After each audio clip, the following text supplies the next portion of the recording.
Hi, I'm student 2196026, and this is my video for prepared presentation. So, as we're getting into what intellectual property is, it's very important to define it because it is something with a little bit of a unknown side to it. A lot of people don't really know what intellectual property is. So, intellectual property is a property, such as an idea, invention, or process, that derives from the work or mind of an intellect. And this is the Merriam Webster definition. So, pretty much what this is any idea or writing or even a musical composition, anything that comes from the human brain. So, anything, even if it's not applicable, most of the time, if it's not physically touchable and attainable, that comes from your mind. And that is a very important idea, especially in today's climate where we're so dependent on the internet. Clearly, if you see someone's house or their car, you know that that is their property. And if someone were to break in and call it their own, that would be illegal. That's just like it is with intellectual property, even if it seems a little bit weird. Intellectual property is guarded by patents, copyrights, and trademarks that all make sure that no one can come in and steal your ideas or your work.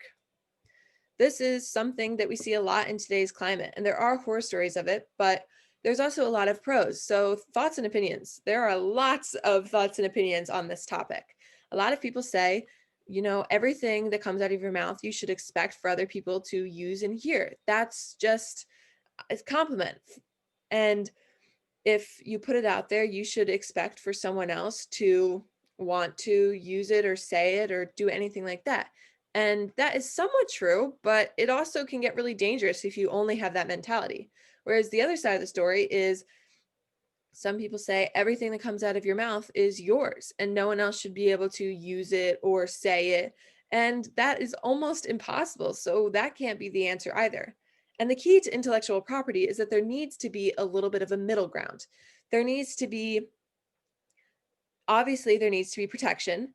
And that is why we have all the different marks, copyrights, trademarks, watermarks, everything like that, so that no one can take your ideas and claim it as their own and make money off of it. But we also do need to have a little bit of freedom. I mean, that's what the internet is for.